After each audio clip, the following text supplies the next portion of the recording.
Baskara linaku padha sih laras lindro patetira songo.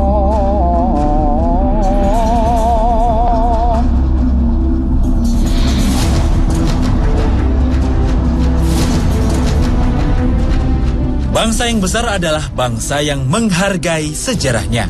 Kata-kata bijak inilah yang selayaknya menjadi prinsip dasar bagi masyarakat negeri ini. Sebagai negara yang memiliki banyak kerajaan kuno, Indonesia diberkahi dengan beragam peninggalan bersejarah. Benda-benda yang merupakan bagian dari catatan perjalanan sejarah negeri ini sudah seharusnya tidak boleh diperjualbelikan, menjadi milik pemerintah Indonesia dan tersimpan aman di museum-museum dalam negeri.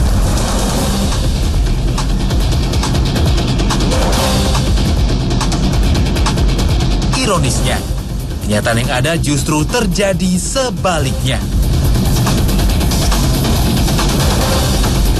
November 2007 silam, sempat terkuak adanya kasus pencurian dan penjualan sejumlah arca koleksi Museum Radia Pustaka Solo yang telah diselundupkan ke luar negeri. Dalam kasus ini, polisi lantas menetapkan 3 karyawan museum dan seorang pedagang barang antik berinisial HS sebagai tersangka.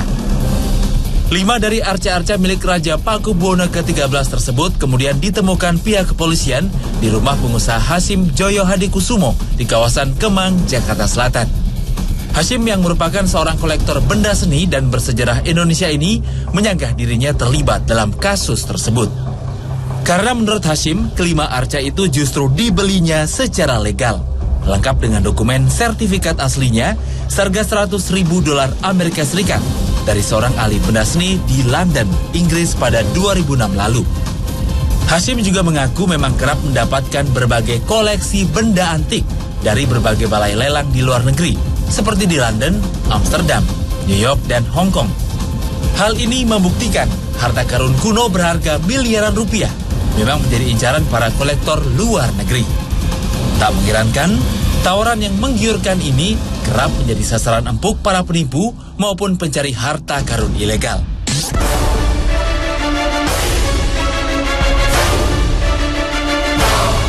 Hal serupa juga sempat terjadi di Museum Nasional pada awal September 2013 lalu. Untuk ketiga kalinya, museum yang terletak di Jalan Medan Merdeka Barat, Jakarta Pusat ini menjadi sasaran pencurian. 4 artefak peninggalan kerajaan Mataram kuno abad 10 dan 11 lenyap dicuri. Keempat artefak yang berlapis emas ini ditaksir bernilai miliaran rupiah.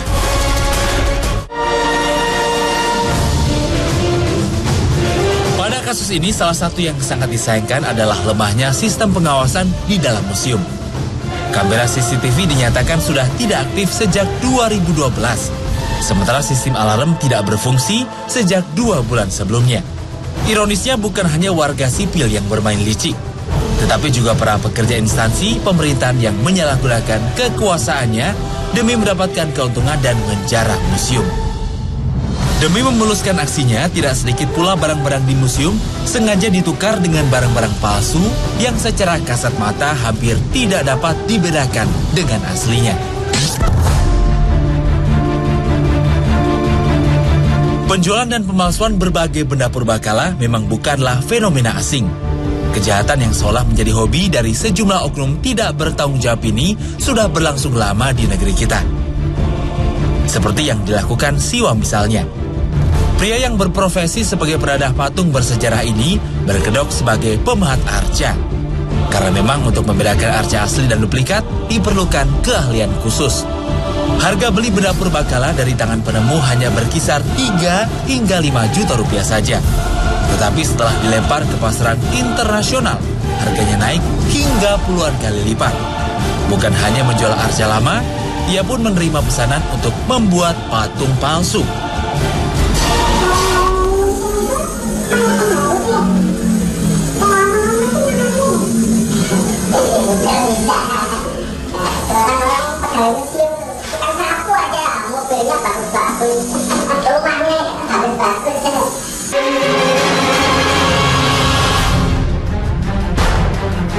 Sudah ribuan peninggalan pusaka akhirnya jatuh ke tangan pemburu barang antik dan tersebar di pasar gelap luar negeri.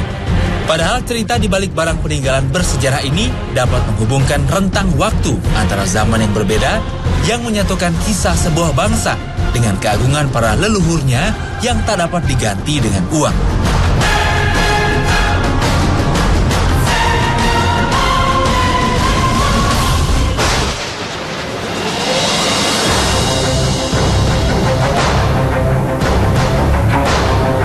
Bagaikan bumi dan langit.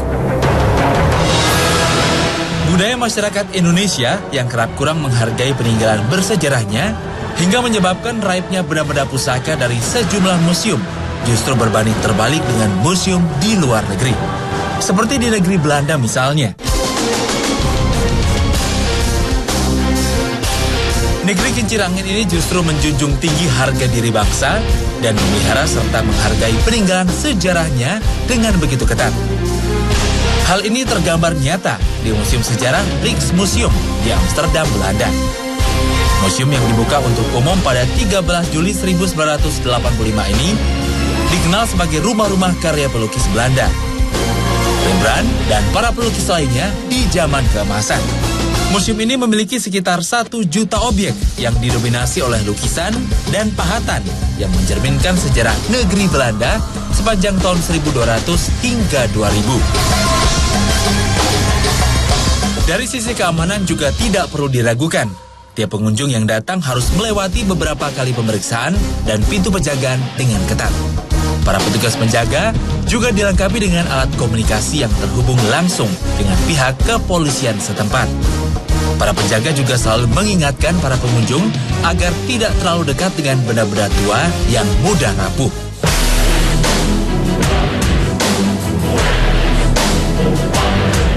Menjaga dan melestarikan benda bersejarah negara dengan baik juga dilakukan pemerintah Australia. Western Australian Museum yang terletak di Perth Cultural Centre Perth, Australia ini tersimpan dengan lengkap sejarah Australia dari masa ke masa. Mulai dari era dinosaurus, cikal bakal suku aborigin, hingga kisah-kisah di zaman sekarang. Wawasan pengunjung juga akan semakin bertambah dengan pameran serta galeri yang rutin diadakan. Pameran bukan hanya menampilkan benda-benda purba di darat, namun juga aneka hayati di laut. Di antaranya, Dampier Marine Gallery. Galeri ini menampilkan keanekaragaman berbagai habitat bawah laut. Semua pameran ditampilkan bertujuan untuk menjelaskan hubungan antara alam, manusia, dan sejarah Australia Barat. Uniknya, museum yang berdiri sejak tahun 1891 ini juga bukan hanya sekedar mengajak pengunjung mengenal masa lalu dengan benda-benda historis, tapi juga berkreasi dengan membuat kerajinan tangan berbentuk dinosaurus di Craftosaurus event. Tak heran jika museum yang menawarkan banyak wisata edukasi ini menjadi tersohor di mata internasional dan menarik hingga ratusan ribu pengunjung dari berbagai penjuru dunia.